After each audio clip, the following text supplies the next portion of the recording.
ಕೋಟೆಕರ್ ಪಟ್ಟಣ ಪಂಚಾಯಿತಿ ಕೌನ್ಸಿಲರ್ ಸುಜಿತ್ ಮಾಡೂರು ವಿಚಾರಕ್ಕೆ ಸಂಬಂಧಿಸಿದಂತೆ ಬಿಜೆಪಿ ಶಿಸ್ತು ಕ್ರಮದ ಕಾರಣವೊಡ್ಡಿ ಅವರನ್ನ ಬಿಜೆಪಿ ಪಕ್ಷದಿಂದ 6 ವರ್ಷಗಳ ಕಾಲ ಉಚ್ಚಾಟನೆ ಮಾಡಿದೆ.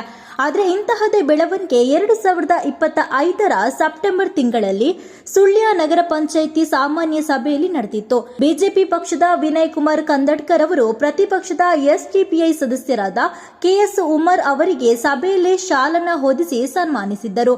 ಈ ಬಗ್ಗೆ ಸೋಷಿಯಲ್ ಮೀಡಿಯಾಗಳಲ್ಲಿ ವ್ಯಾಪಕ ಆಕ್ರೋಶ, ಟೀಕೆಗಳು ವ್ಯಕ್ತವಾಗಿದ್ದವು. ಸುಳ್ಯ ನಗರ ಪಂಚಾಯತ್ ಅಧ್ಯಕ್ಷೆ ಶಶಿಕಲಾರವರು ಸ್ವಪಕ್ಷದವರೇ ಆಗಿದ್ದರು.